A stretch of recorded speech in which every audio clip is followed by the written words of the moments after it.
I want to talk to you about genetics and DNA this week. Hopefully you recognise this beautiful, elegant structure, this double helix model of DNA. And this story, I guess, began with our friend Gregor Mendel that we learned about at school with his famous crossing experiments with peas. And then fast forwarding to the first director of the John Innes Centre, William Bateson, who coined the term genetics.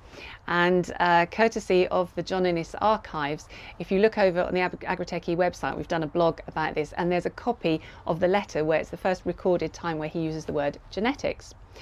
Then fast forward to 1953 when Watson and Crick famously published this double helix structure of DNA. And this was important because this really started to unlock the future of molecular biology and some things that have happened this week I'll talk about in a sec.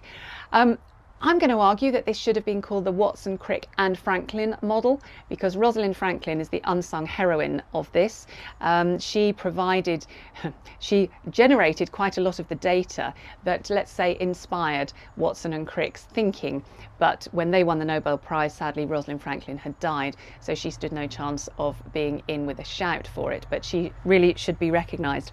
We actually met Jim Watson when I was an undergraduate. A group of us undergraduates invited him to speak at the Biological Society, and he very kindly came, and we took him out for a burger at Brown's in Cambridge. And I think in retrospect he was probably expecting a big flashy gala dinner in one of the Cambridge colleges, but there you go, he got a burger with some of us undergrads, which I like to think that he enjoyed. Anyway, and if you haven't seen DNA, look, here it is. This is your actual DNA. So fairly kind of unprepossessing, looks a bit like some sort of cotton wool. But if I tell you that in my hand here I have about 7.5 million kilometres of DNA, then that does make it a little bit more impressive. And we have about 2 meters of DNA in each of our cells. So why am I talking about DNA? Well, it's been a big week this week because remember a few months ago, well 6 months ago exactly, we talked about the Genetic Technologies Precision Breeding Act, for which the secondary legislation was laid before Parliament earlier this year. There's then a 6-month implementation period under WTO rules, and that period expires today, Friday the 14th of November.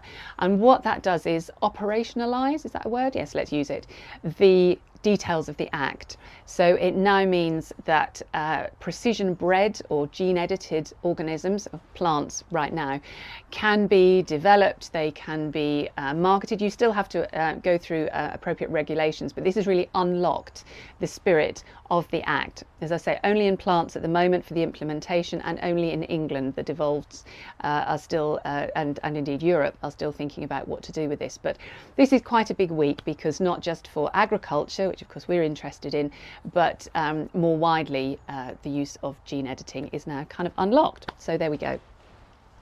What else has been happening this week? So it was the AF Group Open Day yesterday, which was lovely, a great networking opportunity, great to see everybody.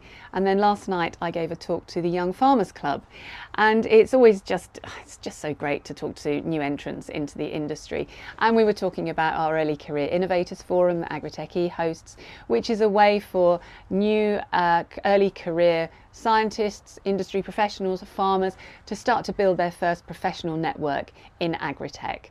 So thank you for the opportunity to meet everybody. As ever, inspiring, exciting and just joyous to meet everybody. And member catch-ups with NFU Mutual and the Natural Resources Institute, part of the University of Greenwich.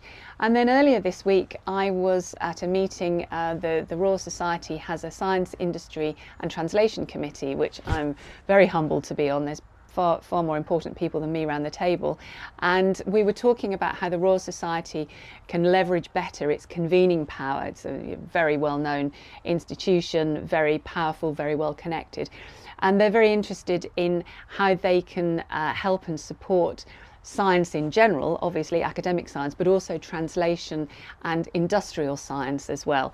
So as ever, very stimulating, thought-provoking conversations. So yeah, it's been a good week. Hope you're going to stay dry. It's going to be a wet one. Did you see the Northern Lights? I didn't, it was too cloudy. Anyway, hope you have a lovely weekend. See you next week. Thanks for joining us for this week's Agri-Tech Update. Subscribe, share and stay connected. And don't forget to sign up for our newsletter to get the latest innovations straight into your inbox. See you next week.